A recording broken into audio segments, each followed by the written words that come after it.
where, for the next 2 hours, Bridgette Lynn Dolgoff and Kelsey Sweet will be sharing their knowledge and understanding with their own beautifully unique twists on all topics related to helping humanity to achieve betterment of health in body and in mind.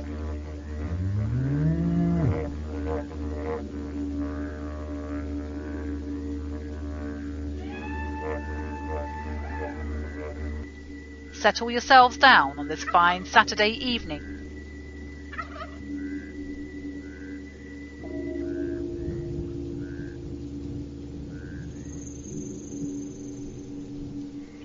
For now, it is time for Bridgette and Kelsey.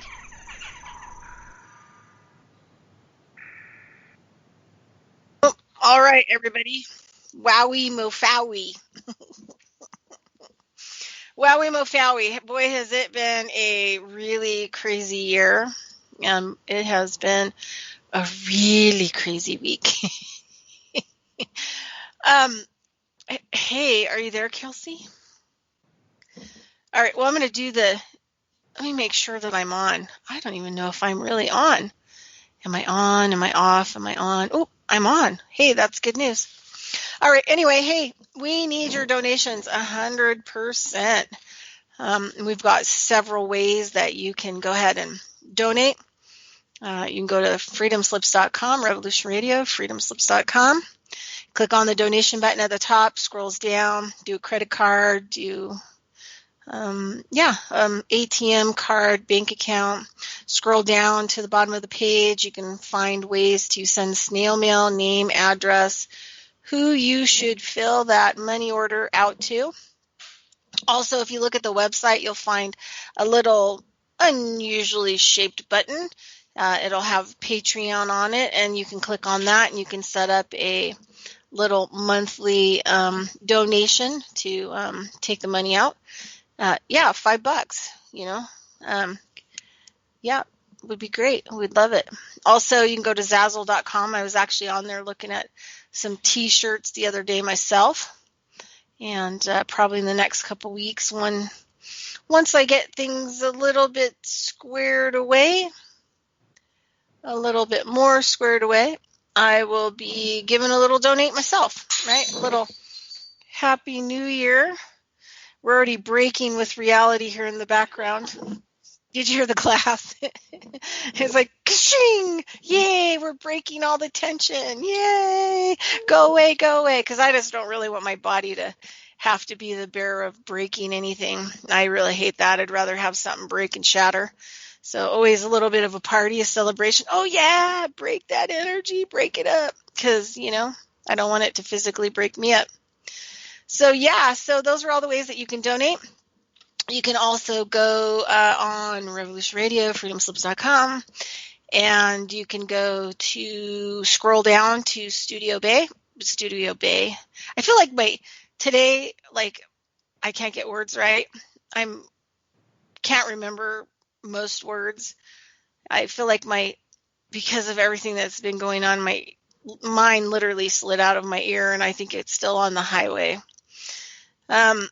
Anyway, so you can go to Revolution Radio, freedomslips.com, and you can scroll down to Studio B and then look at the Saturday, 8 p.m. Eastern Standard Time slot. That's where you're listening to right now, and you can click on the thumbnail. It'll take you to a back page, and then you can find out all kinds of interesting information about Kelsey and myself. If you want to contact us, if you need private sessions, we offer all kinds of amazing and wonderful things. All right, well, how is your week going? I know that you kind of had some moments in the last couple of days, right? Where you had some new stuff come on the burner. Are you there? Oh, I can't hear you. I can hear some microphone clinking around, but I can't really hear a voice. Now? I can hear you now. Yeah, so tell us about what your week has been like with all of the crazy astrological stuff. Why are my speakers muted? Hello? I can hear you now. Nope, can't hear you. There you are. I hear you now. Help, help. Where did it Help! go? I'm trapped.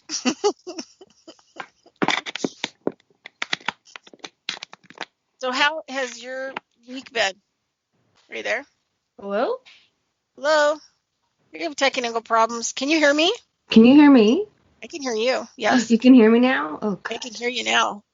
Oh, So give man. us a roll down on the crazy week of astrological, I stuff. don't. I'm just so happy. I'm just so happy it's the end of the year. I know, huh? I, It's like celebrate. I'm just. I want to be in 2021 already. I. Hello, technical difficulties. No, it's been good. Like we've had Christmas and I've gotten to spend some time with family, and my son's birthday is tomorrow, so I'm trying to shift gears from Christmas to that, and then ah, I'm just glad the year's over. So glad the year's over. How about you? Me too. I mean, I still have a lot of, I'm still in the process of cleaning up the elephant parade, all the giant elephant pucky that's been left along the way. But yeah, it's been a really kind of intense ending to a lot of stuff. I mean, huge amounts of like ways that I've been living my life, people, that I've been around. I mean, just, like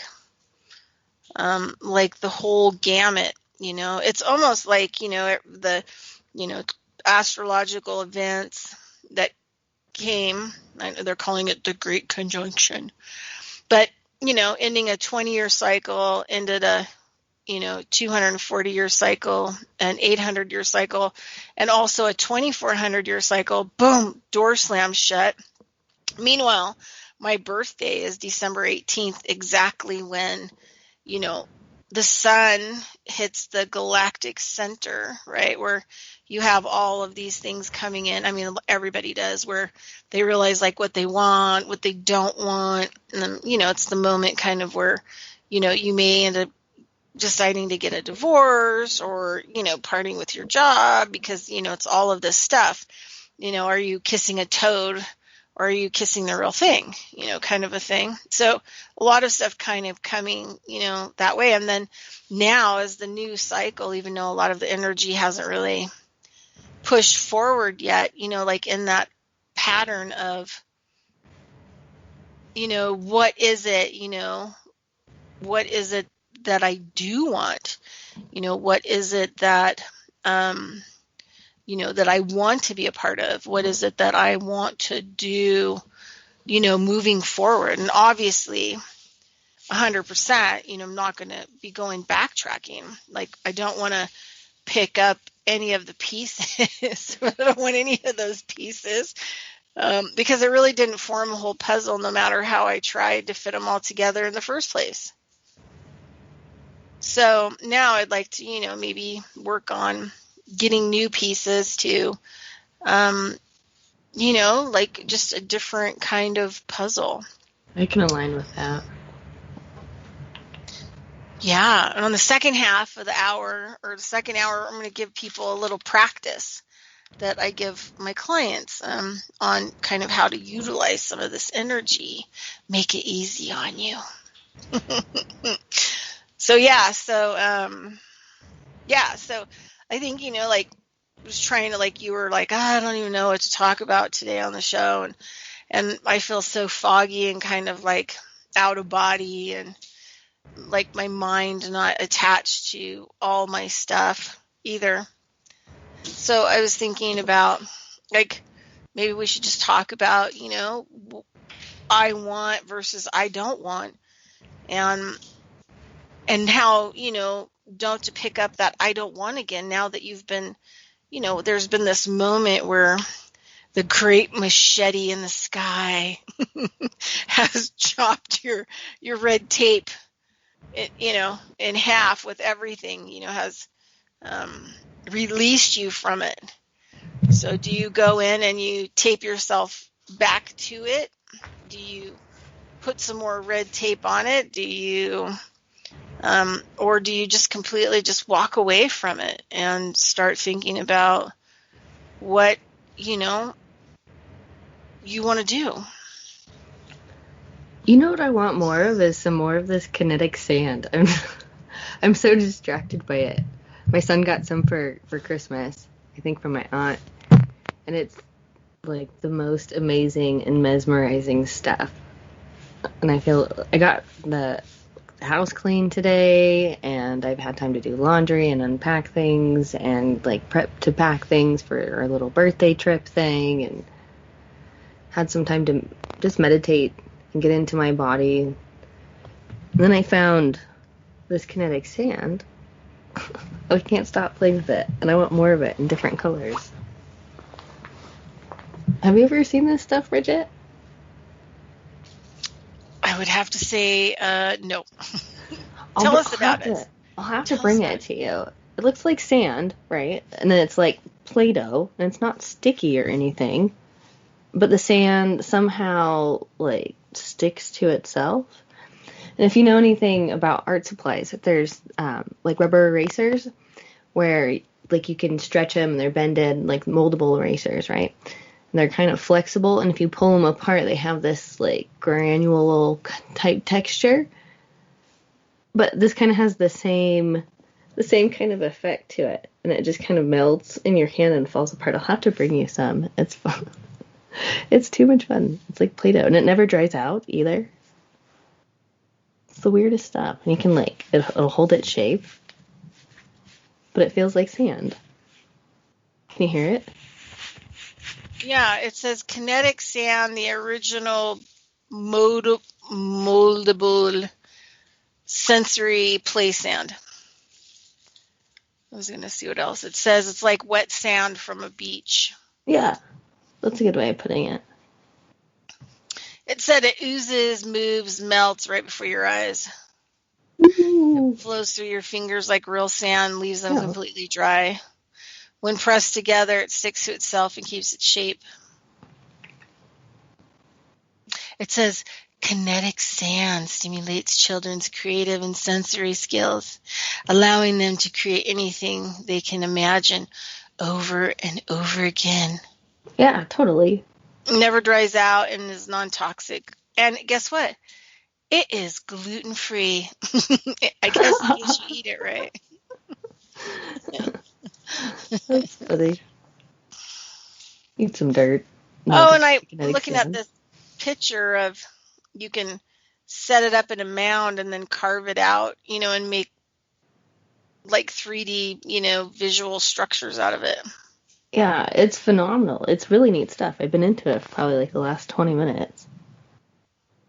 Just a neat little STEM tool. We got a couple other like kinetic things like this too. I found some at like one of those little like Marshalls or something like that, where they're like the like really cheap toys.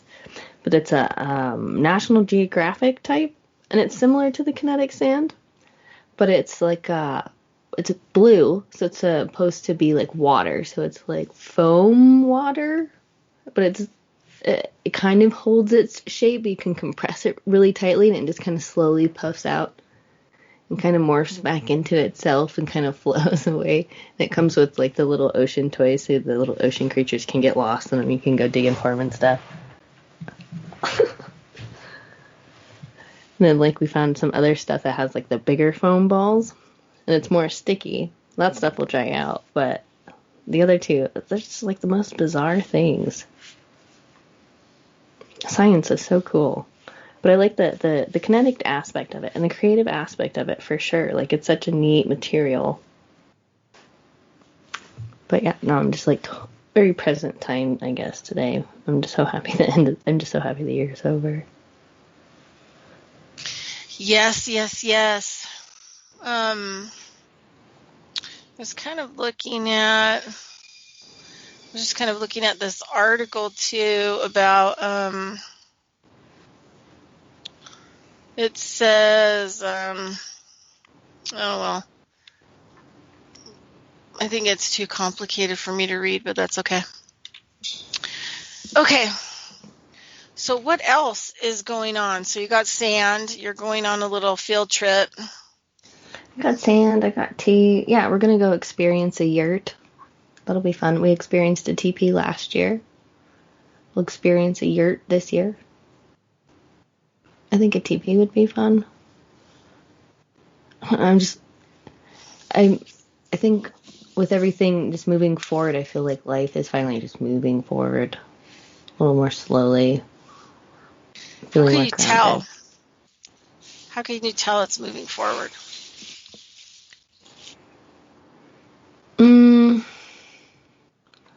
I think there's, at least for where I'm at, there's more of an embodiment, or just more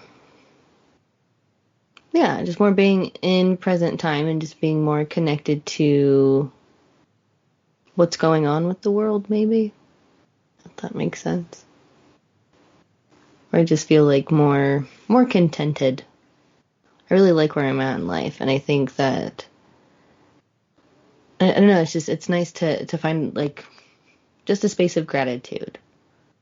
And I think it's taken me a really long time to get to this point, but I just feel like the astrology stuff really affirms things too, or just like the energy just shifts. Everything just feels a little bit different. Or I just feel like when it comes to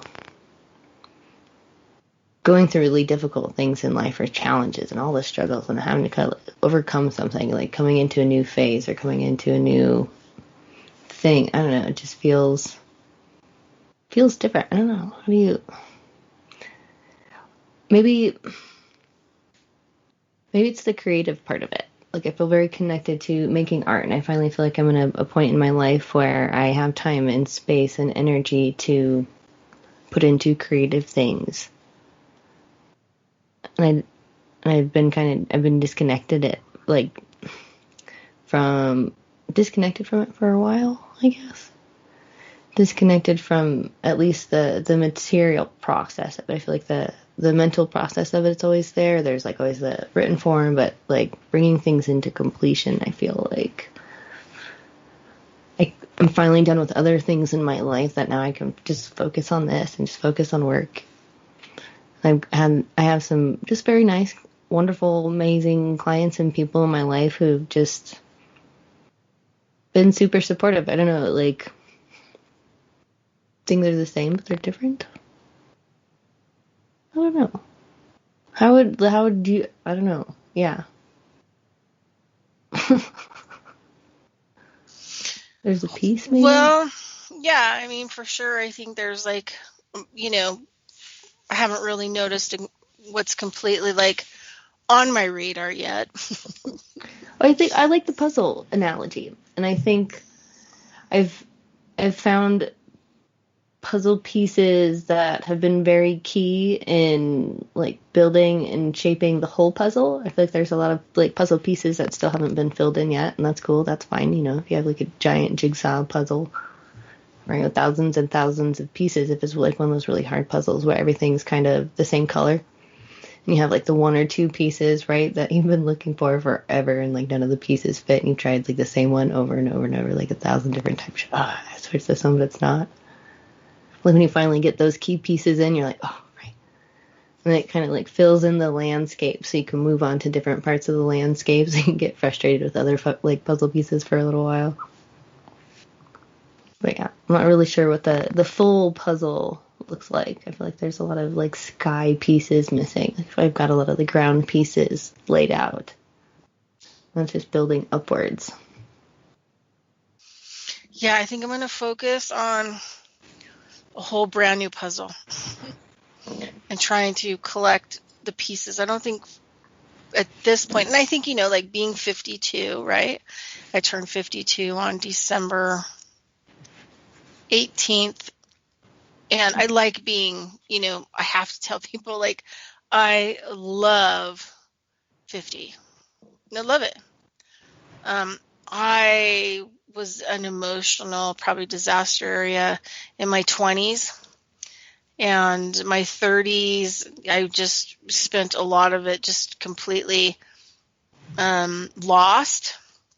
But I also had brain cancer, during that period. So I think that kind of aided the whole lostness, or like, where should I focus, or what I'm going to do with the rest of my life? And am I going to have relationships? Am I not going to have relationships? Am I going to have kids? I'm not going to have kids. What am I going to do? And then the 40s was a period of like really harsh internal reflection. Kind of like, where everything you've done in your life so far shows up, and you have to dig through the box, and the stuff that needs to be filed, you file. Stuff that needs to be shredded, you shred, take out to the garbage, never to be seen again or thought about again.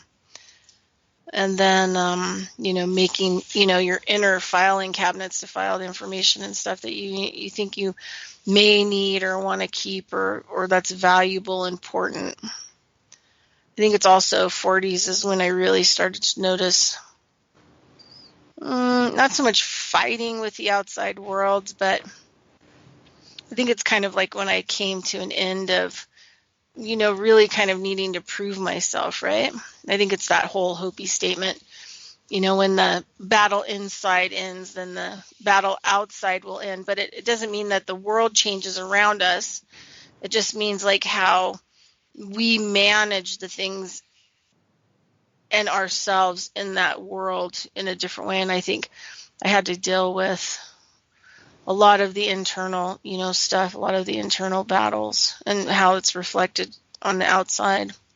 Then 50 comes along, and you're like at the 100-year mark, right? You're at 50. And 50 comes along, and at first you have all these kind of weird feelings. I mean, at least I have, like, weird feelings about just wanting to really, really, really do and focus on the things that I really, really, really want in my life and the things that I want to do. And so, like, the last 2 years, I've been just hitting the ground so hard, taking a lot of the really intense courses that, like, I really wanted to take, like the 6 months of outdoor herbal medicine, wildcrafting. I took some, upgrades in biodynamic work, farming work, started seed collecting, even going along and, going into people's yards, and being like, hey, could I have those seeds? Creating a seed bank with other people, seed swapping. And just kind of and going back to school for osteopathic medicine, lots of nutritional upgrades, but really want to focus in on exactly what it is that I want to focus in on. And I feel like, not that things are freeing up, but I think it's a lack of, and I don't want this to sound like I don't care, because I do care, but a lack of, I don't really give a rat's ass, what other people think at 50. I think it's like that poem, when I'm old, I'll wear purple, like, it just will do what, like, I really want to do. And I wonder, like, how many people turn 50 and really focus for the first time, on their life 100%, and not, on everybody else's life. I think because most people that I know are taking on, more responsibility, which is taking on more water in their ship, which is like, partially sinking their ship. So they have, their kids moving home, and not only their kids, but with the smaller kids, they're taking on like huge amounts of financial more responsibility. They are like getting divorces, on top of a lot of this stuff. They're also at the point of, wanting to retire, but then they can't retire because they're trying to hold all these other people above water. They have like all this major responsibility, and they don't really get to actually stop and reflect and actually look at their life and actually do. And I think I feel completely blessed in my life that no matter how difficult it's been, that I've really been able to choose, the direction, even though,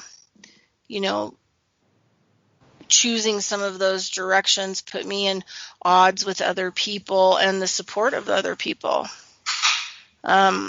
And losing, friendships and things like that, but I feel like, for the first time in my entire life, I get to actually decide, what the picture on my puzzle is going to look like, and putting the pieces on there, and then trying to fill in the pieces that, I may be missing.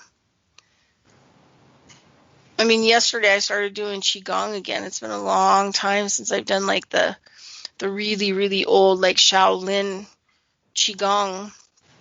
And it just felt so good to move all of that, energy kind of around. Because I haven't had time, and there was no time to make, because I've just been in survival mode, had a fire, lit under my butt, been under, the foot of so many people, or under their scrutiny. And I think finally I just feel released from all of that. I feel just completely 100% released. But I think a lot of it also has to do with, these final let goes of fear. Final let go of, this probably scenario probably happens to me a lot, or, I could say it's a past life thing or whatever else. But, say, for example, one of the cool things, I was watching Cloud Atlas last night, and Holly Berry plays this, journalist in the movie, and she keeps reading over these really old love letters that she gets from the scientist, and his lover, had committed suicide early on because of outside influences. And she makes a comment of, basically, the kid, it says, why do you keep looking over those love letters, or those letters? Why do you keep looking over them over and over? And she said, I'm just trying to figure out why it is that we keep doing it all over and over and over again. Why do we keep doing the same thing over and over and over again? And in the movie, she ends up in two positions where she plays a role of somebody who ends up in two scenarios that are dealing with water. I mean, you kind of have to really watch it. And then also, the potential of death, and also the potential of this partner who, is played by Tom Hanks, who has a past life, regression of seeing her, crash her car into the ocean. And so he sees that, and he doesn't really understand what it means. And he then becomes terrified of, letting her die as they're trying to climb this mountain, because he feels like that maybe he had failed her before. So you have all these kind of weird, I'm not saying Cloud Atlas is real or it's based on any kind of facts, but I like the whole process of it. What is it that keeps tying us to same events? It's a neat movie. A looping event, that keeps coming, maybe past life, maybe it keeps coming future life, maybe it keeps coming in this lifetime. And it's a constant looping event. The repeat in the karmic cycle. Well, it's interesting in shamanism, and a lot of the traditional shamanism, and when I used to have a TV show online, and I interviewed somebody who I'd been following for quite a while, and at that point he didn't really do interviews. Unbelievable master of energy and abilities, and had power, real power. Lujan Matus. And I had read a lot of his books, and I remember him really helping me to understand what looping, like in shamanism, what we would consider looping is, and how you're basically a rat on the wheel and you just keep living the same circumstances over and over and over again. But you think that they're different, right? Because, the person's face is different. The, situation I'm in is different. Oh, I'm not living in Reno, Nevada. I'm living in Canada, or I'm living in Europe, so it can't be the same scenario. But what looping is I'll give you kind of an example. So when I started putting it all together, I really started to realize like how looping and how blatant like the looping was that was showing up in my life. But because of stress or whatever else, you don't really actually see it. And you think that it's different. It's all different, but it's all exactly the same. So I was living in Taos, New Mexico, and I was living up in Angel Fire Canyon. And I had moved up there from San Diego. Actually, I think I went from San Diego. I was down there living kind of in an ashram kind of a setting. And I was also working with this expat group, and developing, a American community, down in South America. And then also was getting some therapy because I was still really recovering from brain cancer. My body was in serious bad shape. So there was a couple practitioners that I went down there and saw. So, and, working too and making money, working on people and making money. And I was working at the Controversial bookstore on Saturdays, which was a trip. It's the oldest metaphysical bookstore in the United States and probably one of the most famous. I was actually shocked that they actually let me come there and work and see people as they came in. I was like, really? Anyway, so then I went from there and I went to Taos, New Mexico, because I got a job with this nonprofit. And then I met Keith McHenry when I was there, the founder of Food Not Bombs, and I started working with him on this think tank. I was on the think tank for the first World Peace Conference. And New Mexico, the government was putting up $100,000 towards it, and we're going to put it with the 30-year Food Not Bombs anniversary, and it was going to be this huge thing, and it was really tough to get it off the ground. We didn't get enough bodies in to try to help, do it, and I had to leave kind of early, but I was living up in Taos, and I was living up in this cabin, and it was all off the grid. Power sometimes worked, the lights sometimes not, so I had gas lanterns. I also had crazy fireplaces, and even though it was a kind of a small cabin, it had two fireplaces. I had one for like the kitchen area, and we had a big one for like the living room and the little loft area, and it had bear doors on it, because bears would come and visit. You're way up there, 8,500 feet elevation, and I was living there during the winter time, so it would like snow like 6 feet, and I had this little Honda economy car that I have to park on the side of the road and hope that the scraper didn't come by and kill my car. And then I had a sled that I'd have to load everything on, and then I have to trudge up this mountain, to take all this stuff up there. But I used to go down to this place, I forget what it was called. And they'd serve this like killer, like vegan lunch, it was very simple. And it was very cultural. There was a lot of different, people that would hang out there. So when I would come down off the mountain, I would go there and I'd just meet different people. And I had this, I don't even remember what her name was. But anyway, it was very interesting because she was there eating lunch. She had a backpack and all kinds of stuff, probably about the same age as me.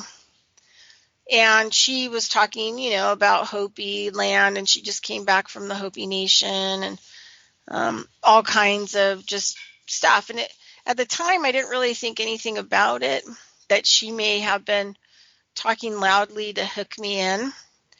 I believe that, she was dark. I believe that she either had a host or she was not really actually a physical being or operating as a physical entity. There was a lot of reasons for that. But at the end of our talk about everything, I said, let me take you over to the Buddhist place because you can stay there for free. You literally could walk there on foot, because I think that weekend I was involved with helping out the long walk, the native long walk, like the 30-year anniversary of the long walk was taking place. It was really cold out and super snowy, and we were going to have to help the people who were coming in from the long walk, the native people. There was a whole bunch of Japanese Buddhist people with them, because there was a Japanese Buddhist woman that was on the first one 30 years prior.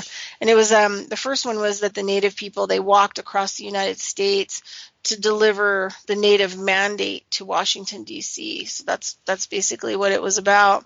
So this was the 30-year anniversary, and they were coming through Taos over the weekend. So I wanted to be able to house some of the people while they were there for a few days, because the snow was really bad and it was cold. They were going to need warmth, and they were going to need whatever we could give them to support them to keep walking all the way to DC.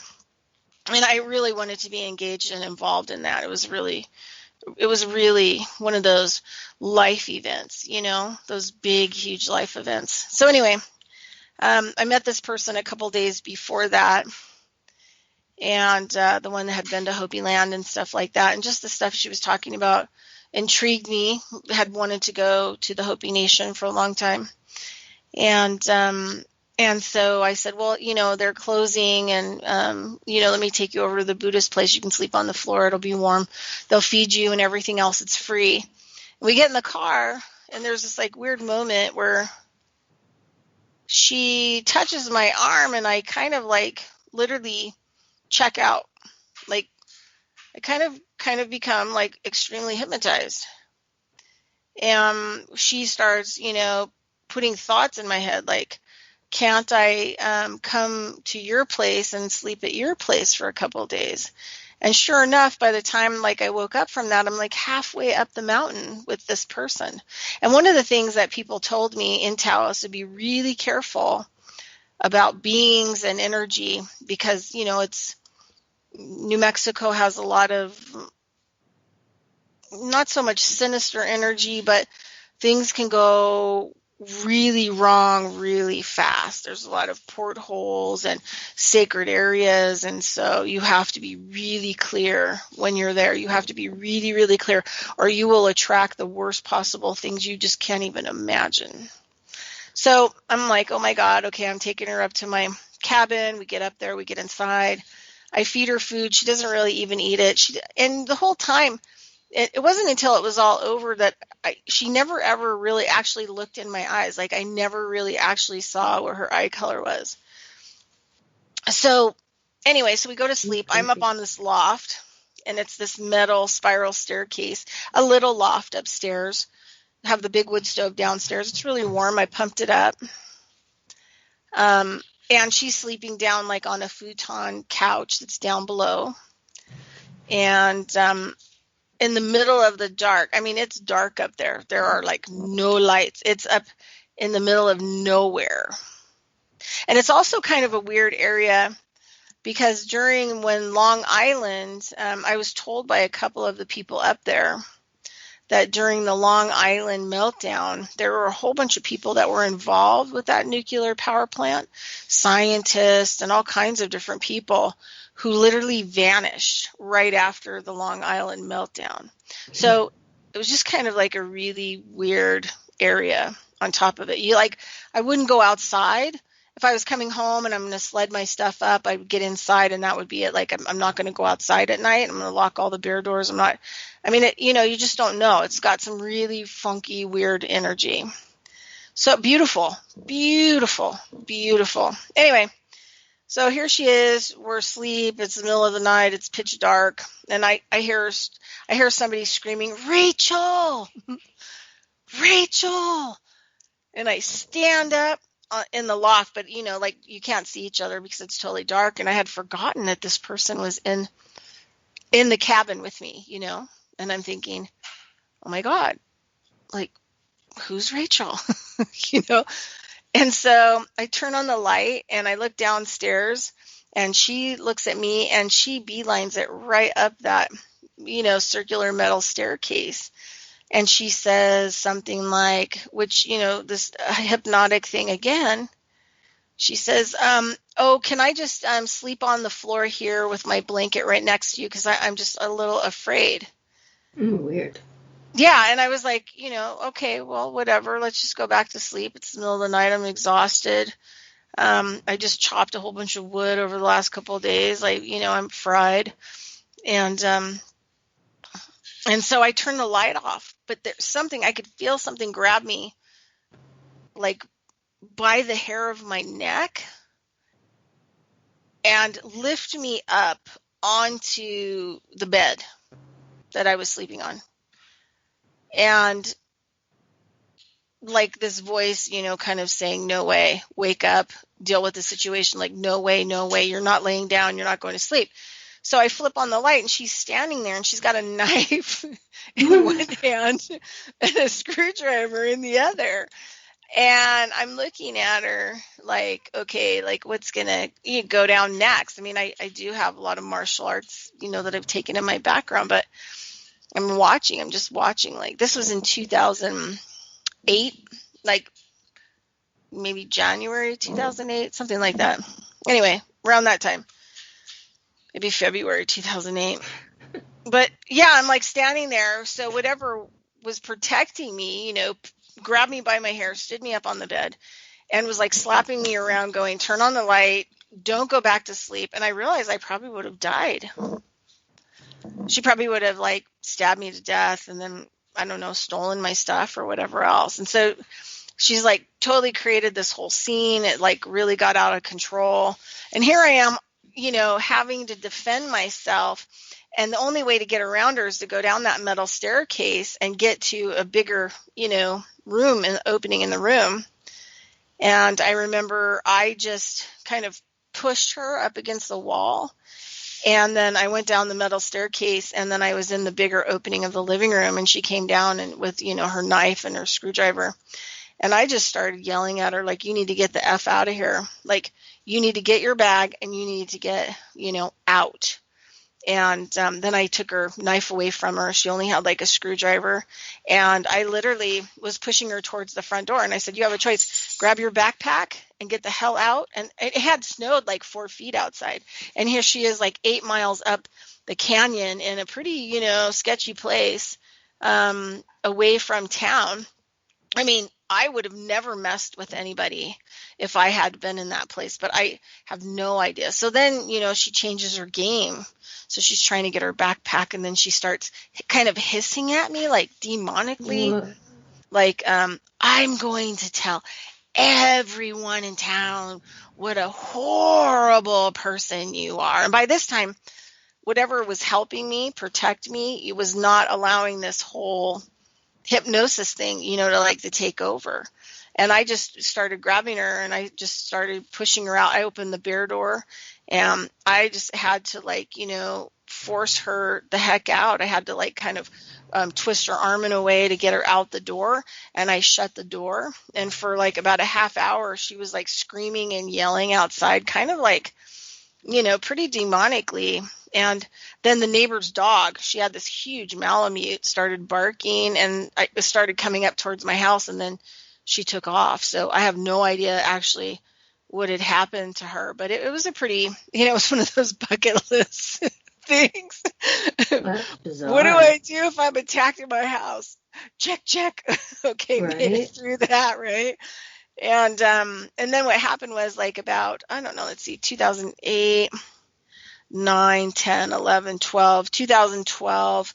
And it was around, December, and I was getting ready. I was doing a lot of, Native American ceremonial work and stuff like that, and getting prepared for, I knew that 2012 was not the end of the Mayan cycle, but I was doing a lot of work because there were a lot of people that had that belief system, and there was crazy stuff going on. And so a friend of mine asked me if I would come to his condo here in Reno, and it was on the second floor, and watch it because he had to go away. I don't know, like Arkansas or something like that to see family.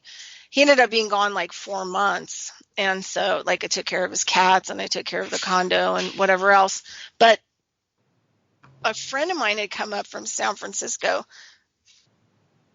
for like about a week to visit with me, somebody I hadn't seen in a while. And as we're sleeping, it's pitch dark in the middle of the night.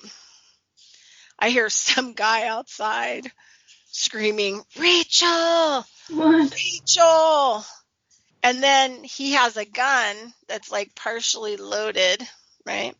And he's screaming like, "Open the door, Rachel!" And he's outside kind of in the alleyway. Down below where I was sleeping in the bedroom. My friend was totally freaked out. She goes, "That guy has a gun and it's loaded.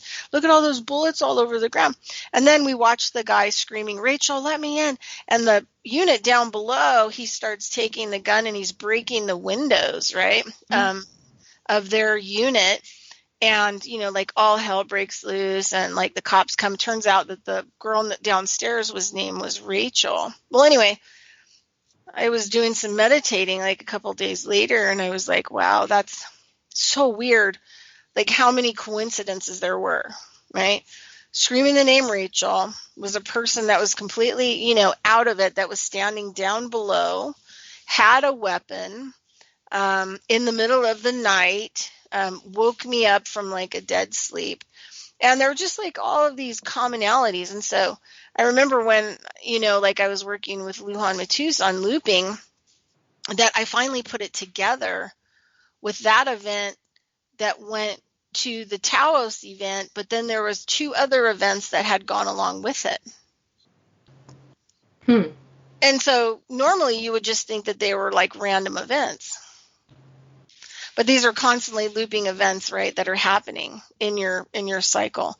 And I'm not really sure if it's because of, like, you have post-traumatic stress from those events, or if they're looping in from like past lives, or, whatever they're going to be. I try not to focus in on that when I'm doing, personal energy work. I try to focus in on why now?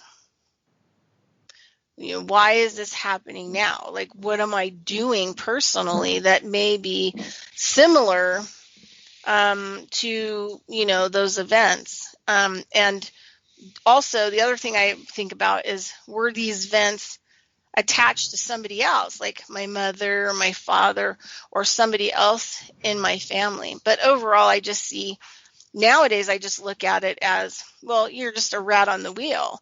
I mean, you think you're going somewhere. You think you're doing something with your life. You think that other things are going on because of our disassociative behavior towards everything, that we can't even put the simplest things together, that we're just actually looping the same things into our life over and over again. And it can happen with positive things. You could get stuck in positive things in your life, right? And then loop them right into the next life. And then you're stuck in that pattern as well. It's not just negative things, but you can also be stuck in positive things that don't allow you to grow or change or expand either. Can you intentionally loop? Everybody's looping. That's part of why you're here. I mean, not why you're here. I mean, not that, but that's part of incarnation. Would looping be like choice in some level? Or No. like, if you become aware of looping cycles, could you make a choice to loop differently? Well, I think Or that does like the looping just happen? I think it's just to try to get it to not loop at all. So that way every day you're waking up to actually a fresh day.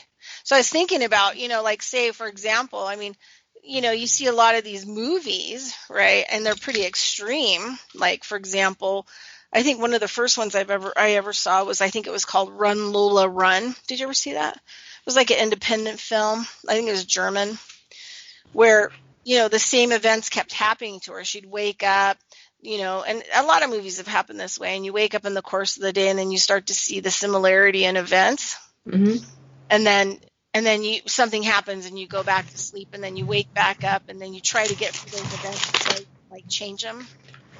But I think that's how daily life is we're just living the same events every day, but we think like we're moving forward or we're moving backwards. But we're just stuck in our own time continuum. That seems like, we're functioning with things outside of us, relationships, family, all these different identities. But I think it's all, just looping over and over again. And, for good, bad, or ugly. And I think that's part of, like traditional shamanism, especially stuff with like Toltec, and Yaqui and a lot of these, really hardcore traditions. That's what you're trying to break, is the belief that this world is real, number one, and that your participation in it. Because, before you realize it, as you're looping along in your life, you wake up kind of, and you're like 10 years older all of a sudden. And you wake up, lost another 20 years. Keep doing the same things over and over and over again. And then, it's the end of your life. And all of that too is a huge, amount of tied up energy that could be used for longevity, to live longer. Could be used to, heal yourself well from, a fatal disease. So for me, coming into 2021, so then it starts to go, okay, well, astrology is not real then, right? And then you start to go, okay, a new year is not real, right? Because it's looping, right? They've got you in a loop. They've got you, in a year loop. Here's your year loop. Here's the end of this year loop, and you're going to start another year loop. So here you got your loop starting again. Then you have your birthday loop. These are just, main themes of the system that keep you kind of looped into that system, where you were young and then you grow old and you die. I mean, that's a loop too. The belief that you are born, and then the belief that you age and die. And that's a loop. That's a loop too, on top of all the other loops that we're like living. So, on some level, you start to look at the whole shamanism thing, and you start to realize, like, this world is not, eventually, hopefully, you start to realize, like, none of it's really real. And participating in it, but from the perspective that it's not real. Because there are a lot of powerful shamans that still participate in this world, but they know it's not real. They sit on boards of companies. They own stock. They do a lot of these things. But they also defeat the time continuum and the restraints. So one day they change themselves into a woman with a suit on it, being 30 years old, and go to sit on the board of directors of a company, helping to guide that company, knowing it's not real. And then the next day they're looking like an old man, on the side of the road, doing, whatever, pushing a cart. So the thing is, they can bypass this world and the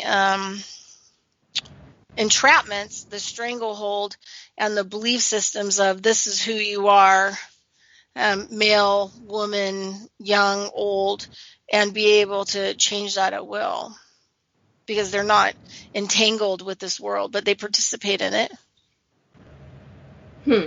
because they're here. Interesting. So when I think about 2021, that's the kind of stuff I think about. Like time traveling almost. Like shape-shifting time traveling, or like an interdimensional work, the ethereal realm. Well, but I mean, that's all belief systems too. That what we've heard from somebody else, we've read somewhere. I mean, that's where shamanism, like really traditional stuff, has you look at everything.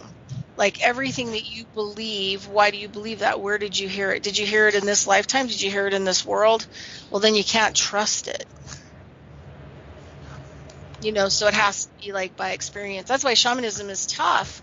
And that if you do it full time to break the ties, you have to kind of go away from everyone and everything for a while until you can slowly to kind of get a foothold, so that you can kind of get out of the full enmeshment of it, pushing you around. Right, like shape-shifting. Rat wheel. Like this weird kinetic sand. Yeah. just mushes and just forms into whatever container. The shamanism is a strange art form, or like I think it's the semantics of it, where I think a big key of what you're talking about too is the way we use words and how we communicate that. And there's a lot of our current culture that has taken a lot of the language used to describe things like shaman, and it's right, but language is part of the looping. Yeah. So all of it is kind of sinister, whether it's language, whether it's belief in this religion or New Age or all this other stuff. It's all fake and fraudulent. But that's what we have to free ourselves from. Anyway, we got a break. Break. I was wondering when that was going to happen. Is it break time already? We're breaking out. Be back. Oh, there it is.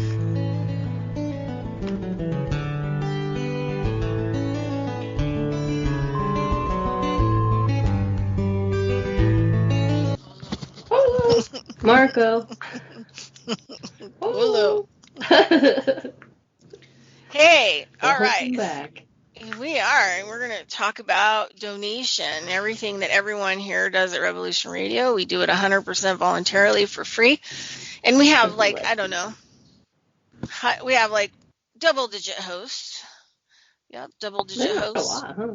Yeah, of every possible thing that you could possibly want to hear about.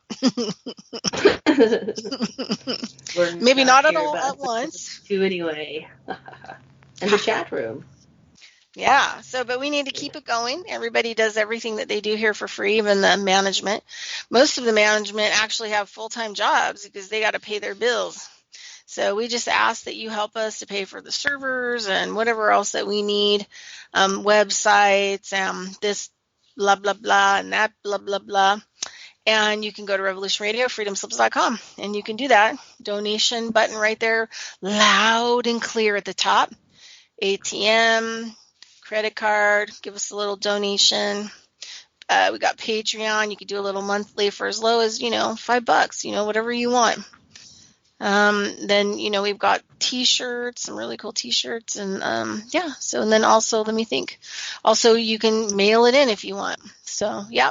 And, if you're not sure, how to help us, just reach out maybe to the public chat or to, some of our management. I think their information is also on the website. My brain's leaking again. Need some of this kinetic sand. Put it in. I was so tired. My brain is almost seizing up. But yeah, reach out to them and, ask them, what do you need, as far as donations? What do you have coming up that you have to pay for? And they'll be more than happy to share that information with you and get, that donation in and, and get it going where it needs to go. So that's it. And also while you're there at Revolution Radio, freedomslips.com, you can click down to Studio B, because that's where Kelsey and I is now. We are and is now. Yeah. 8 p.m. Eastern Standard Time is Saturday in Studio B. Click on our thumbnail and there's a big back page. And we do private sessions of all kinds and sorts. And so online, in person, you name it, we are not COVID afraid. All right. Maybe a little. No. Maybe a little. A wee bitty. I'm afraid of the people. Well, yeah, the one, I saw this crazy picture of this woman. She's in a car with the windows rolled up and she has a mask on covering, her whole face almost. And then she literally had masks taped to every vent in her car on the dashboard. Interesting. I know, because you're what do you think you're going to catch? Someone's making a lot of money off of her. She's catching all the dust particles, I guess. Some smog. Yeah. Yeah, I'm just catching that COVID coming right off the pavement. That pavement has become virally dangerous. The fear. She's got the fear. Yeah. All right, well, anything else exciting? thought we would talk about a little bit about our class, because we are kind of powwowing about the class. That's exciting. It's our initiative for 2021, and I think it'll be a really fun way of combining both of what we do into a very helpful space to help people create their own toolkits and to create their own spaces and become aware of themselves. And I think it'll be great. Yeah, I'm getting excited about it.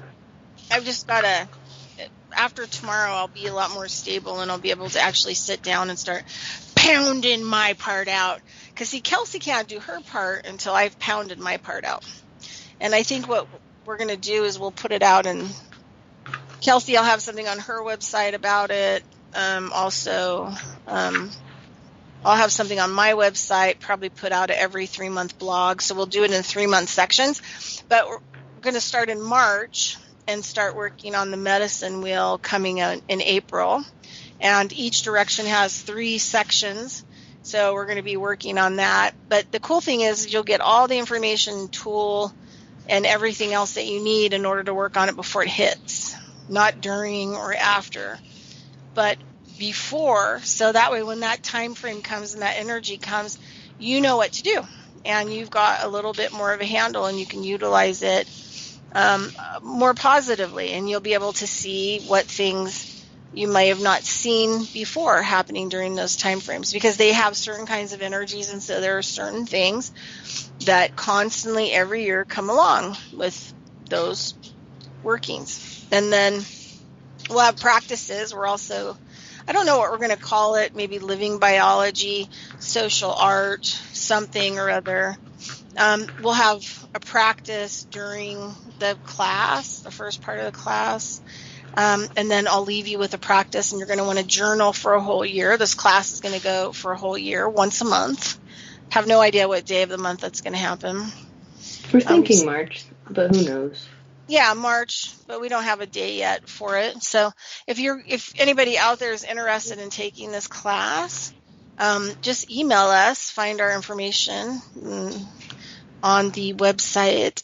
And then, like if you have a preference, a day or night or the weekend or the weekday, or, give us your input and we can, make it a little bit more collectively helpful. And then Kelsey's going to do the art, and I'm really kind of excited about this part. She's going to do the last half of the class where we actually get to work on art that is going to integrate everything that we've learned, and it'll be inexpensive. So Kelsey and I have already talked about, she has all these amazing things and ways that she could make, art really super cool and go along with the practice and really bring that right hemisphere in and help get that right hemisphere and left hemisphere working and really get it set in. So pretty excited about, but I have to get mine done so she can get her done. So there you go. Everybody send me good energy to get me mine done so Kelsey can get hers done. But give me like a week though. No. Well, you'll have like at least 2 months. I've got some ideas already, so it'll be neat to see how to tie them into whatever you come up with. Yeah, I'm excited because it's like I'll get to learn something from you. I'll get to do something that way, and then I get to learn a lot from you as well. Yeah, whenever you're doing this social biography stuff about how you're relating to yourself, how you relate to the world around you, your relationships, and then also how does that world relate to you, and then how do you work with the potential of, the energies and the cycles. It's always interesting to see what happens with other people. And what maybe they recognize. So I love to hear other people's stories and their processes, and I'm fascinated. It fascinates me. Me too. I love people's problems. I love puzzles. And piecing people together. I like the infinite puzzle. The infinity puzzles where it's the galaxy or whatever, and all the pieces fit together with all of the pieces, but every time you arrange them, like, they create a different type of galaxy. I've always wanted one of those. I thought those would be fun. You just keep building and you just keep shifting the shape of it. And even though it's all the same galaxy, the shape of it looks different. So it's not your traditional rectangle. You can kind of make it whatever you want. But I like it. Yeah, puzzles are fun. Seeing people's creative processes are fun too. I just had this like thought that just went through my head, and when you were talking about, like you just changed the rectangle, and I saw this, I'll be your huckleberry, and then it went, I'll be your rectangle.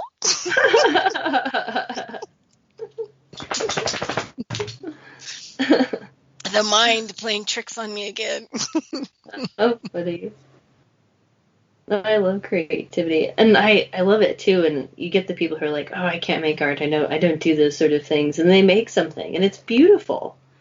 And they're like, "Wow, I didn't know I could make a thing," or what? It's just the neatest process. And just for people out there, the main thing that you're going to need to start is a journal. Then look at the website for the first every 3 month thing, and then there'll be a blurb on there about what you'll need as far as art supplies. And we know that everybody's struggling out there, so we're going to keep everything as cost effective, and utilizing things that you just might even have hanging around your house already. The dollar store's got a lot of good basics too, especially for journals. Every once in a while I pick up a couple there. I like collecting. Yeah. There you go. There's the tip. Things. There's the tip of the day. Every once in a while they have canvas too. Yeah. The canvas part can be tricky, but keep your eyes peeled for those art supplies at the dollar store. It'll be multimedia too, multi-expressional, and I think it'd be fun to welcome in different types of arts as well. So people are into a performance aspect of it, or if they're into videography or music or something like that, it'd be neat to incorporate the arts in kind of all of its forms too. But we'll have 12 months of this, so once a month, and you'll have a whole month to work on whatever it's going to be. That would be fun. Synesthesia stuff would be fun too. And get people to cross their senses and mix materials. And I'm just so into this kinetic sand, like the tactile experience of it is just amazing. I want to put this in my creativity survival kits and give people sand to play with. When you play the game, what does it look like? Right, where you squish it, you can do it with Play-Doh and stuff too. I do it in some of the workshops, but you squish it around, squish it, and then you look at it, right, and you're like, what does this look like? And then it starts to look like a thing, and you can either form it into the thing or you can draw the thing out.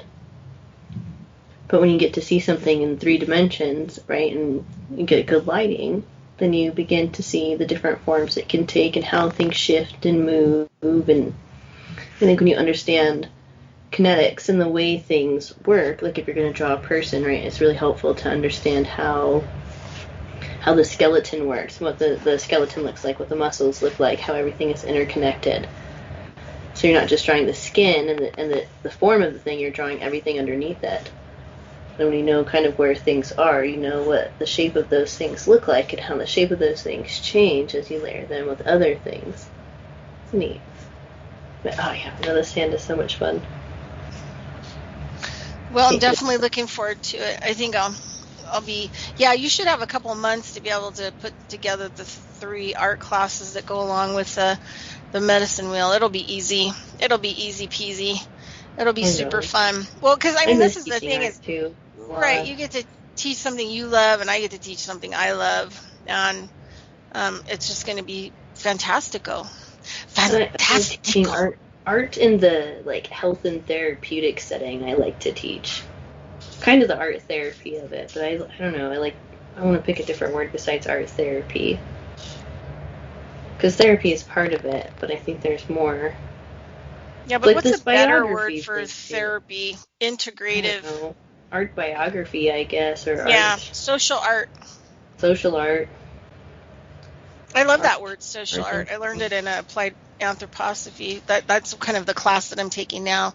It has the biography, social art, and we're doing some of the stuff that's similar, but it doesn't really tie in as good as I think I can tie it in. For people. I'm excited to do it with you too, because in the realm of being a psychologist and also being an artist and combining and morphing the two together however I can. Like the social art is totally a part of it. And I think Well, there's wouldn't it just so be much of my life that is just art wouldn't itself. therapy, is supposed to be integrative, right? Because, you're fractured for whatever reason, and you Well, go to it therapy could and you be. try to It could integrate. be integrative. I think it should be integrative. Not everybody is integrative in their therapies, but I like having integrative therapeutic approaches. It's nice. And getting to different levels. There's just so many different things out there that help different Yeah. people at different times, and when you Well, can combine them and make it your own, I think that's the yeah. key. Well, that's what I do. I like make up my own. Like I try not to play the system game of, a lot of the work that I do. I do have a few things in there, but I really try to avoid it at all costs. I just think that, I don't want to use a word that has been morphed into something else, like therapy. And then you have like clinical therapy. Well, what do they do to people? Well, there's some electroshock therapy. They medicate you. They're still giving people Thorazine. Do I really want to be connected to that word therapy? Ooh-wee. It was tough. It was tough doing that kind of work.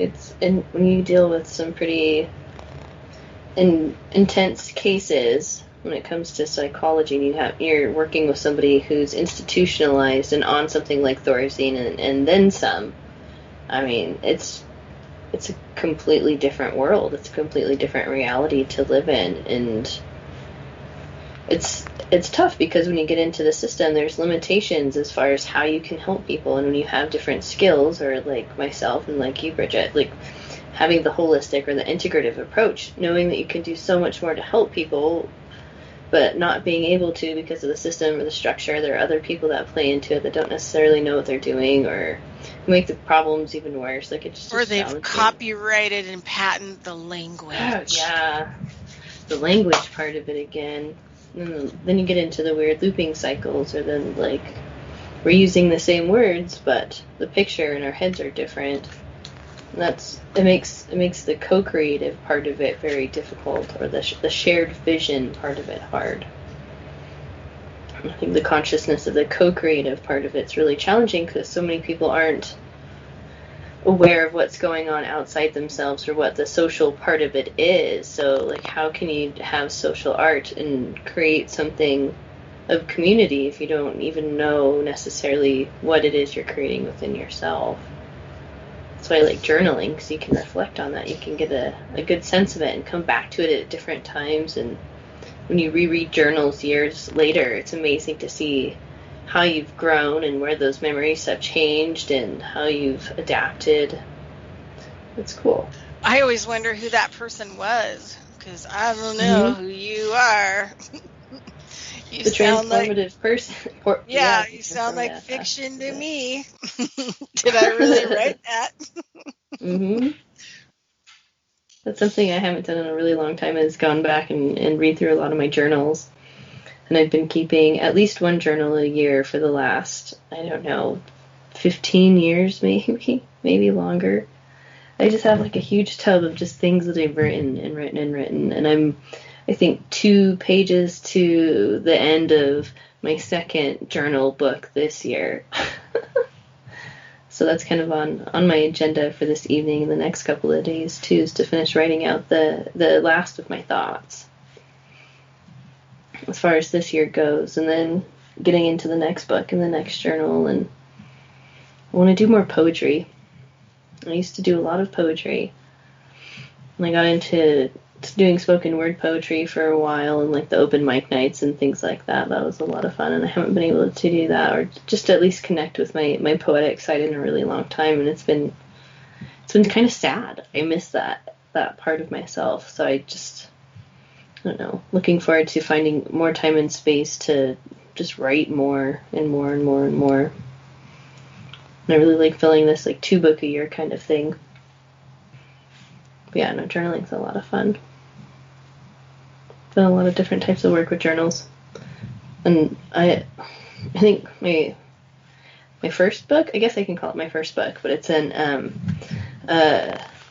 mixed media piece. But I've gone through probably like 7 to 10 years worth of journals and academic papers and sketches and different things, and combined it together to create one story, or kind of like I guess almost a metaphor. There's like a parallel life or a parallel reality, and scraps and pieces from one world used to describe another. That's it's interesting when you start to put yourself into your art, or start to like meld your art into your life, and vice versa, because I think there's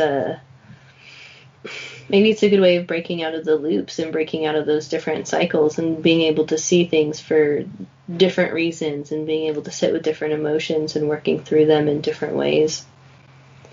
It's a fascinating process. And then, like, from the book came a performance piece and just all this other work, and it can be a bit overwhelming and exhausting, but I think the nice thing about books, and the nice thing about journals, and the nice thing about puzzles is you can always take them apart, and you can put them in, box them up, and like put them up on a shelf, and you can put them away and save them for later. It's not something you have to be confronted with all of the time.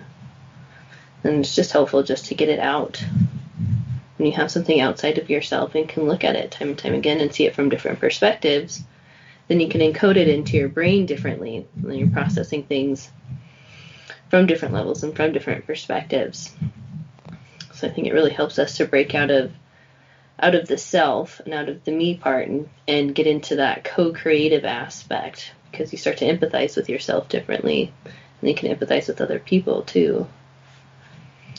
And then when you have it out there, and then just knowing that you have this piece of you that is there, it's a vulnerability, right? Because somebody else can see it, somebody else can read it, somebody else can do something with it.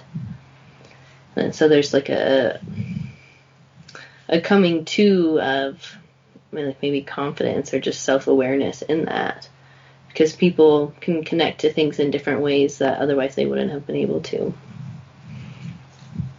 So yeah, no, the shamanic aspect with it on top of it, I think it's going to be a lot of fun, because it gives it the purpose, and it gives it the different direction. And then when you can be prepared for it and have the creative outlet for it, I don't know, I think really neat things can happen.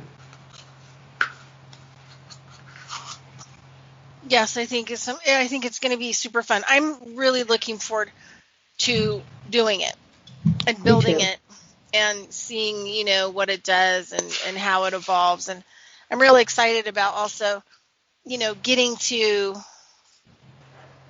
have a year-long process. I mean, how often do you get to be involved with something that goes on for a year of development? Yeah, the long-term mindfulness part of it. Well, it takes discipline. It takes focus. It takes like wanting to do it and the commitment. Not everybody is ready or disciplined enough to sit with something long enough, or when you finally get to the point where you are, I mean, it's a great way to practice that discipline. I mean, that's what creativity is. That's what art is. That's what that art form is. Yeah, I think this 10-month applied out there possibly courses, regardless if I'm in the mindset, that week of we do it every Thursday for like 10 months. And there are some Thursdays that, astoundedly, it catches me off guard. Like, oh, I forgot I have class today, or sometimes I really kind of I feel kind of like stuff going on inside where I don't really want to do the class. And then I show up for the class, or, I found that, I don't always have to be like Johnny, the best student, taking the full notes in the class and participation of the whole thing to get the most out of it. It's just showing up. Yeah, you just show up where you're at for that day. You just work with what you got. And it kind of develops in such a, like interesting way. Yeah. So that's why I like body work and things like the gym and working out and lifting weights, because you can, depending on what your body feels like that day, you can do different things for different days. And sometimes it's nice just to go and sit in the sauna. sometimes it's nice just to go and stretch, and sometimes, it's nice to go and get a full-on. COVID's tricky. It sucks not being able to go to the gym very much. I used to weightlift, Bridgette, for a really long time. I weightlifted from the time I was like 16 until I was 22.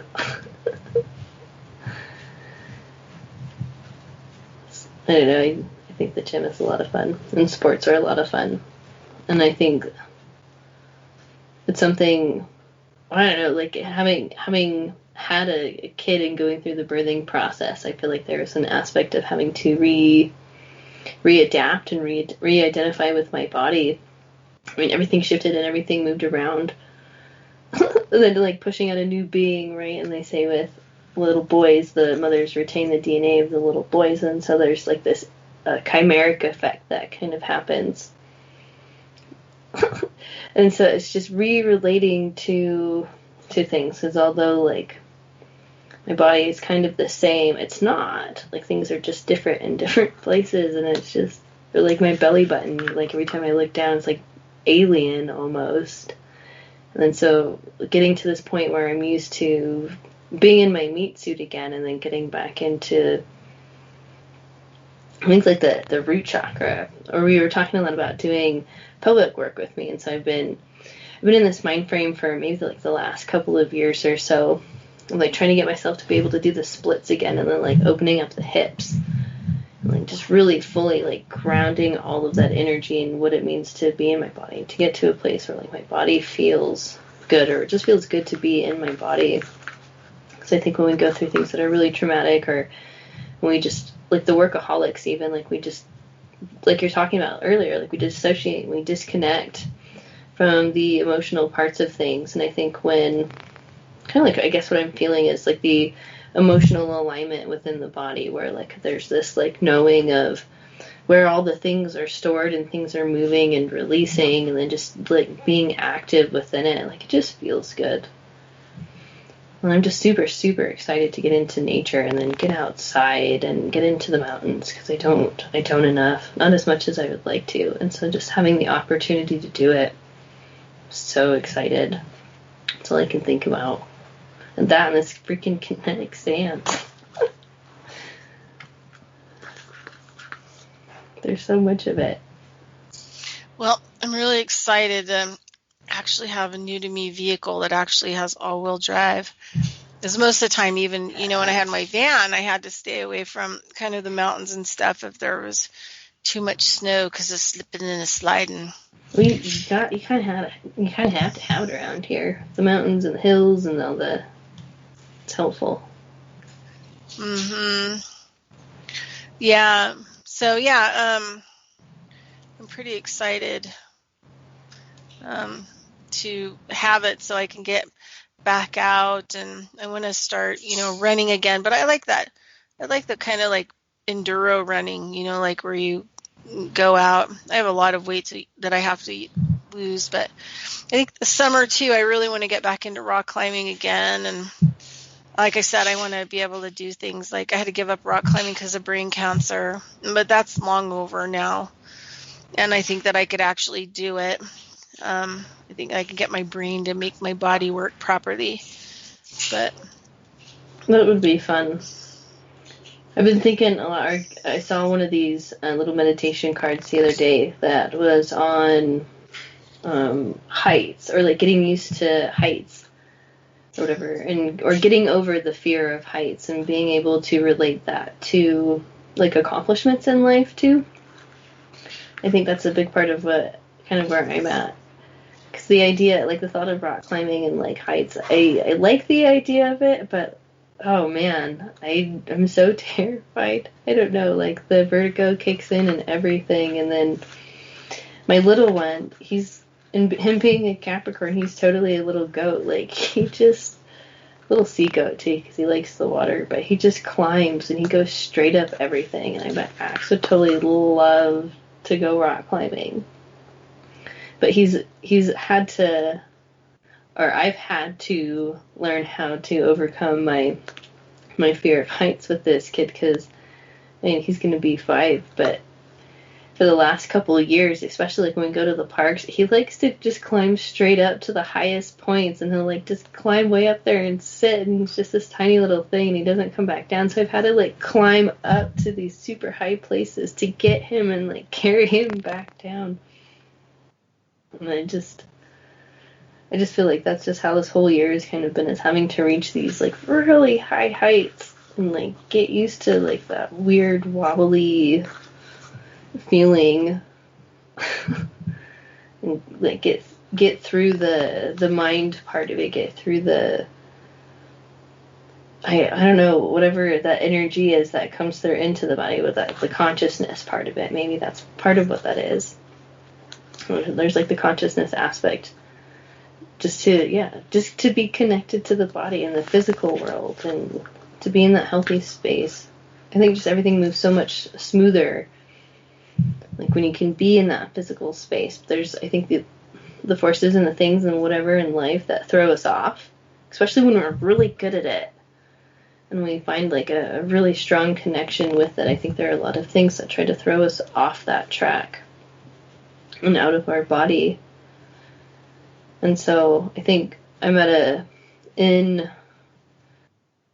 being like 20 years younger than you almost. There's just coming into this point where I'm finally kind of at that first phase of moving into like this awareness of kind of what things mean beyond that. It's just such a neat place to be as far as consciousness and awareness, and knowing like where things can go and how much more I can learn, and what other things can happen. And up to this point, I've gone through some pretty difficult things that have made things like really challenging and a big struggle. But I think in coming through those difficulties, it's just going to be interesting to see what happens kind of in the future. Yeah, I think like the 20s, I mean, for I think myself and a lot of other women, it's like the 20s are like the emotional period, you know. Oh, they're where hard, you get thrust out into the world and you're like, I haven't been prepared for this, and everything bothers me, and I'm emotionally distressed. I mean, I remember in my 20s laying on the bathroom floor with the doors locked, crying hysterically for like 7 hours. Because things were just intense, and there was just so many things that I had to do. You know, the pay rent, I have to have a bank account, I have to keep stuff in the bank account. You know, like I have to keep like this wheel running, and there's not a lot of freedom in trying to figure out what the wheel is and all the components of the wheel running, and then me not really being in that. And then 30s is like I think 30s is like this aha period where you go, oh, wow, this is the choice period. This is the period where I get to make choices that are going to affect my life forever. Well, I think too, like in being in the first couple of years of my 30s, I'm kind of like almost halfway through my 30s, I feel less vulnerable, or I feel like there's so much that I had to learn and know and educate myself with through the 20s, and just like try to get as much as I can in there, so that by the time I got to my 30s, that like my toolkit could be as full as it was. But I also feel like women, especially like when we're in our 20s, where we're in our, I think, like physical prime, in our peak primes, and just so vulnerable and naive to a lot of these external forces, and we have to be really careful. And I think there are a lot of things outside of that like to take advantage of that energy. And I think coming into like being a mother and doing all these other things, like there's a whole lot less, I think, like stuff to fend off. So I feel like there's less like battling to have to do, and so it's nice to not have to battle and start to go like more into training mode. I think is because it's like almost going backwards, because you can like kind of train for the battles in your youth, but not really. We're just kind of like thrown into the battle of life, and we've got to like figure out how to get through the battle and the struggle. And then, you know, when we can figure that part of it out, and then we can start training other people and training ourselves, right, how to stay out of that, and training other people how to get out of that. And I think perhaps beyond the training aspect of it, then you get into these wisdom modes and these sharing modes and the modes of wanting to create and make your knowledge extend beyond you and extend beyond that time in the here and the now. But so many people get caught in the loop, get sucked up into that cycle, which is battle, battle, battle, battle, battle, battle, battle. And I just feel like I've finally gotten to a point where, like, I don't have to battle anymore. I don't have to battle myself so much. I just have to, like, keep going back to boot camp. And, like, rebooting myself. And reminding myself that, like, that part of it's over. The next part of it's here. The credentials are there. The experience is there. You know, just like some of the knowledge, it's there. You know, it's there in this lifetime. And I think, like, just getting in alignment with what's going on here now, then I'm not going through all the other emotional turmoil, or like the past life stuff even comes up a lot, or like in being super spongy, that Pisces moon just made me an emotional sponge for other things and not really knowing how to discern what all these other things are. Like getting to this point where like finally been able to squeeze out everybody else's energies to like get to the core of like what I am. I think that's just, yeah. I'd like to like fill my sponge up though. I think I'm starting to, at least being more like particular and mindful of what sort of energies I'm bringing in and the people that I'm surrounding myself with and myself. All these different versions of me. But yeah. No, I just need to be able to share it.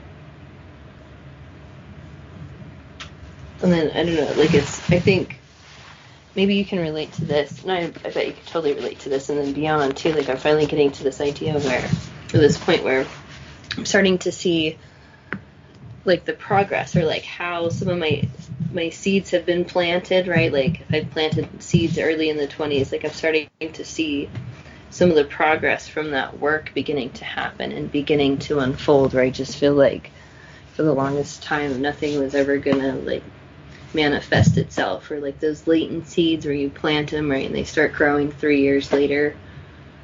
I feel like there's been a lot of that, so I'm just like tending this garden. Well, this is what I remember. I remember there was a really good friend of mine who was a mentor, and I remember I was really working on trying to build my private practice. This is what, like, I think when I was like in my early 30s. I mean, I did develop it, and I was busy. I was really busy. I was booked 3 months in advance at one point in time, and I saw like 6 people a day. But I remember when I was talking to her, and she was like, 40 years older than me, and she was so funny. She said, I'd want something, and then I would try to like, get it to grow. But by the time that it grew, I didn't want it anymore. And I think Right. it's like that. You're planting seeds that you really, in that moment you want to bear fruit, but you're not going to wait long enough for them. You know what I mean? You're not going to hold on to them. And I think that's the great part about aging, is that you realize like you're here for a lot longer period. So you choose those seeds that you want to plant because, you may have to like work with them for quite a period of time. One of the things I tell a lot of my people that I work with in shamanism is that this reality is a very lethargic and slow reality. And it could take, 20 to 30 years for something to, manifest from something that's been planted. But I don't know, who I'm going to be, where I'm going to be in 20 years. I remember I had this conversation with years ago before Miguel Ruiz, when he wrote the 4 Agreements, became really famous. He had a student that he was working with here in Reno, and they put together this event. And it was at one of the first yoga places. I think it was over off like Forest Street in California. And before he got, I think like it was months before he got on Oprah, and then he was like, world famous. But very Toltec shaman, just a very beautiful. I have to tell you, Miguel Ruiz is still to this day, out of all the medicine people that I've ever worked with, had the most beautiful, powerful, and tranquil energy that I have ever witnessed. He could stand up in a room of chaos and not even do anything, but because he stood up and he was present, would settle the whole room down. It was like the most beautiful, intense, beautiful energy. But I remember a whole bunch of us went to go see Miguel Ruiz. This is like years and years and years ago. And I remember talking to him when I left. He waited and hugged everybody, to leave. I'm always last. I've got all this stuff everywhere, and I've got to pack it all up and get out of there. And I remember asking him, like, does it matter? Because even back then I was struggling on writing books. I mean, I had this feeling like I should write them, but didn't really know, what I wanted to leave or talk about. And I just really felt like, even back then, wasn't everything said in metaphysics? Hasn't everything been said in therapy? Hasn't everything, what possibly could I actually, create or relate? And I asked him, I said, do you think it matters? Like if I write a book or I leave some kind of legacy, do you think it matters? And he said, well, we don't know. We have to look at it 200 years from now when we won't be here. So we have to let go of it, from an ego level, that I might not get anything out of it, like I might not get money. I might not get recognition. I may not get not one thing out of it. And then we have to see 200 years down the road, what did it create? And Zen Buddhists are the same way. When some of the top Zen Buddhists were asked about, the Hitler event, their replies were like, oh, well, we don't know what's going to transpire from that event for 400 years. We have to wait, for 400 years to see, what's going to happen from that kind of event. And so I always think about that, like when I get involved with stuff, why am I getting involved with it? What am I doing?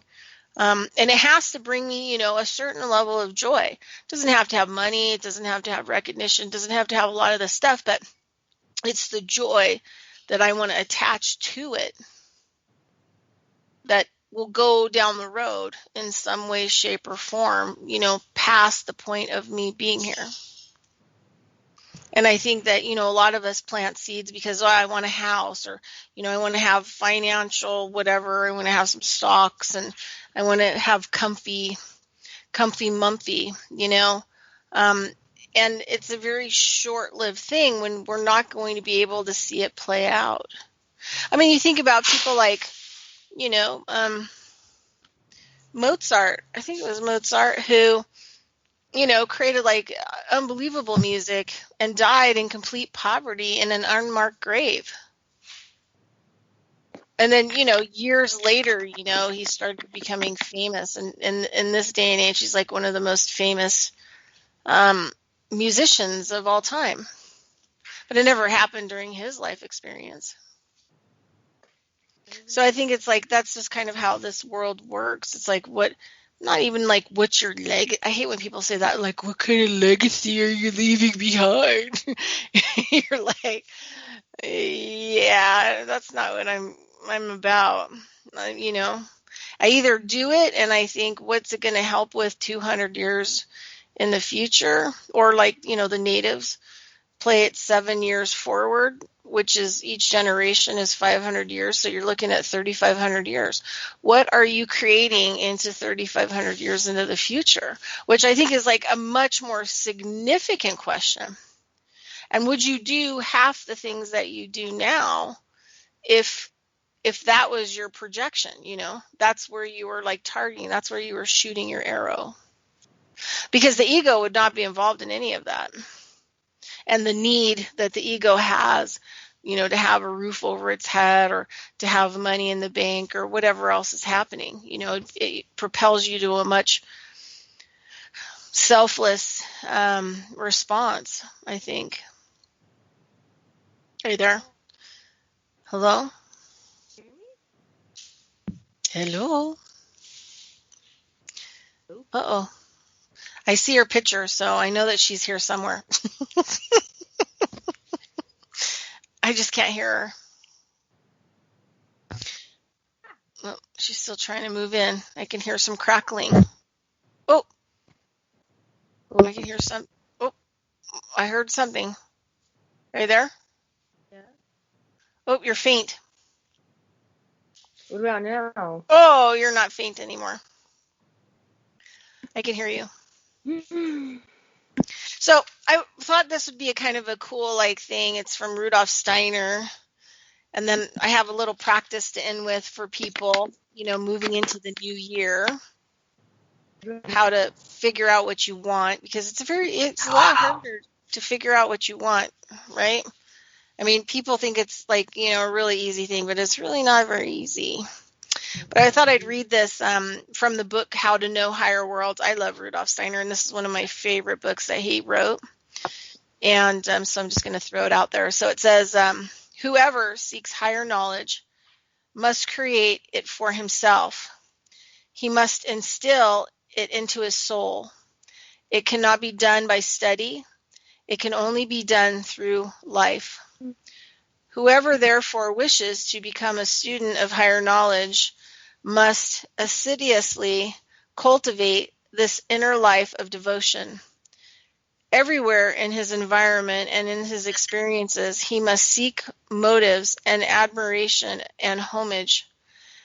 If I meet a man and blame him for his shortcomings, I rob myself of power to attain higher knowledge. But if I try to enter lovingly into his merits, I gather such power. The student must continually be intent upon following this advice.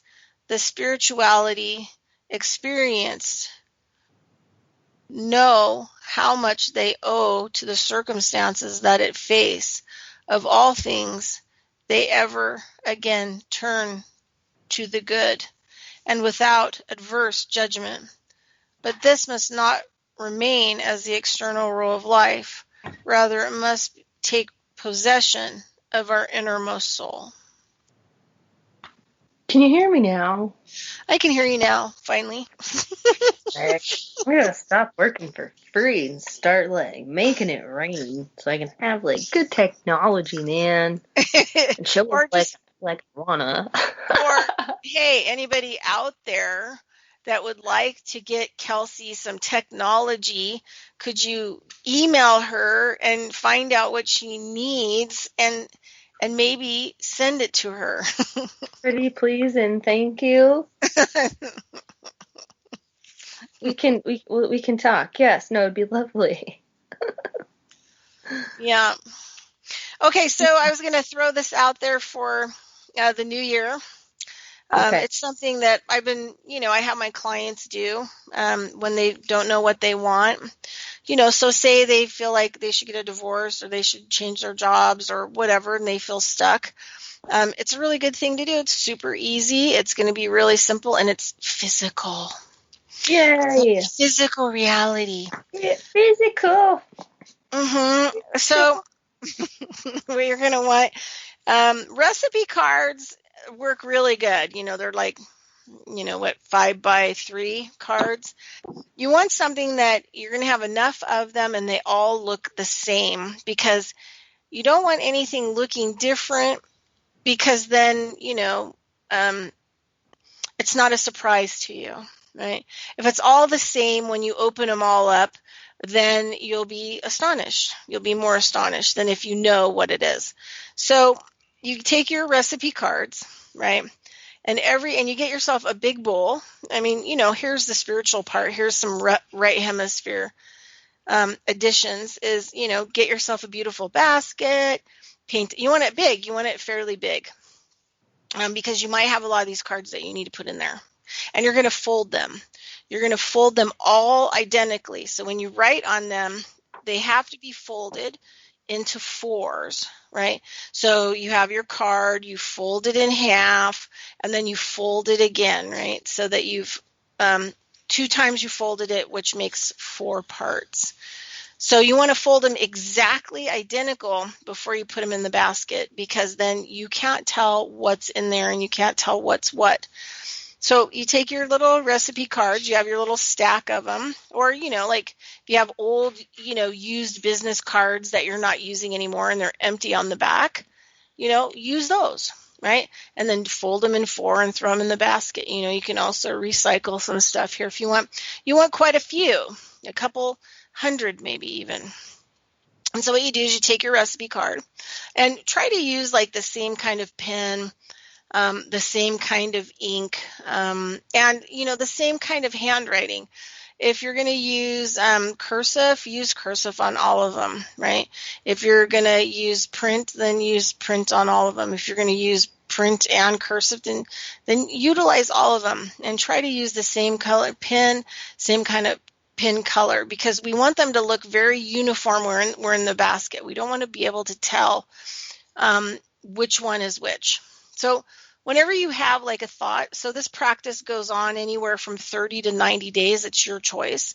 I've even had clients who did it for 6 months because they were just still uncertain about, everything, and they wanted to get as much as they could in the basket. So every time you have like a thought about life, so say, for example, today I might have, 4 moments in my life where, one, I feel like maybe I should move to another country. So I write that down on my card, move to another country. I fold it into 4s, I throw it into the basket, right? Now, if you're at work and stuff like that, you might want to take like a plastic bag with you. And as these things come up, throw them in the plastic bag. Then when you come home, make sure they're folded into 4 so you don't know what they are. Then throw them into the basket. Super easy. Then you might have another thought that day that says, maybe I should move to Alaska.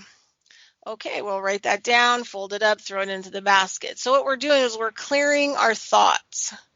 So every thought that we're having, we notice it, we pay attention to it, and we honor it by writing it down, folding it up onto a recipe card, and then throwing it into our basket or our bowl. And then once we throw it in, we're not going to pay attention to it. We're only going to be adding to it. So, you might have 5 or 6 days that nothing comes up, right? And then you might have days where you have like 30 things that cross your mind. Maybe I should go back to school. Maybe I should take typing. Maybe I should date. Maybe I should, become transgender. Whatever it is that crosses your mind, you write one specific thing down on the recipe card, whatever you're going to be utilizing, and then everything's uniform. You throw it into the basket in the bowl. Then this is the important part. You decide whether you're going to do a 30 days. If you're not ready, then don't complete this. If 90 days and you're not ready, so, play it by ear. You might have that morning after 45 days where you wake up and go, well, today's the day I'm going to sort. So once you get to the sorting part, what you do is you need probably a couple days of quiet, right? You're going to want to set aside time, and you're going to take your bowl and your basket, and you're going to sit on the floor, and you've got your journal and you've got your, stuff going, and you're going to open each one individually. And then you're going to feel in your gut and your heart, not your mind. You're not going to let your mind tell you what the one you're going to keep. So what you're going to do is, as soon as you look at it, because some of these you haven't looked at in like 3 months or a whole month, and it says, go on a cruise, and you go, oh, that's kind of weird. And then you go, how do I feel about maybe I should go on a cruise? And you're going to go, I don't know. You're either going to have like ding, ding, ding, ding, ding. Wow, that really sounds like something I want to do. Or you're going to have like, no, that doesn't really appeal to me, right? So this is how you determine what are thoughts that you want and thoughts that you don't want, because all of it's kind of jumbled up in us. So you're going to take the positive one that you have the ding, ding, ding, ding, ding, ding, ding, ding, and you're going to put it in a pile. You're going to put it in the yes pile. And then you're going to have a no pile, and then you're going to put the ones that are a no. and you're going to put it in the no pile. So once you get completed with sorting all of them out of the bowl and the basket, then what you're going to do is you're going to have a ceremonial fire in your backyard or at the lake or camping, and you're going to burn all the no's, right? So they just vanish from your reality, and they no longer exist because they were just mind clutter. And then what you're going to do is you're going to take the ones that you have the ding, ding, ding towards, and then you're going to sort those a second time, a third time, a fourth time, until you get it down to about 10. And then you're going to take the 10 and you're going to start working with them, and you're going to start moving towards those, planting seeds towards that movement. You might have something on there that says, I want a divorce, and so you get to that and you have a ding, ding, ding, and you're like, I still feel like I want to get a divorce. And then it goes into the pile and it becomes one of the top 10.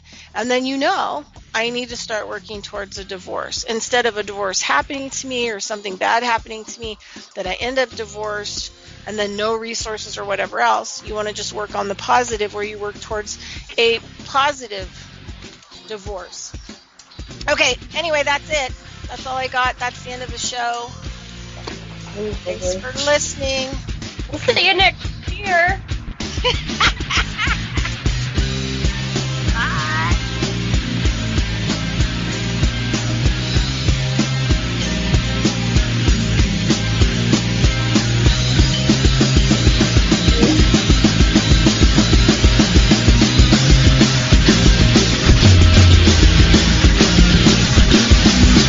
Thank you for listening to Revolution Radio.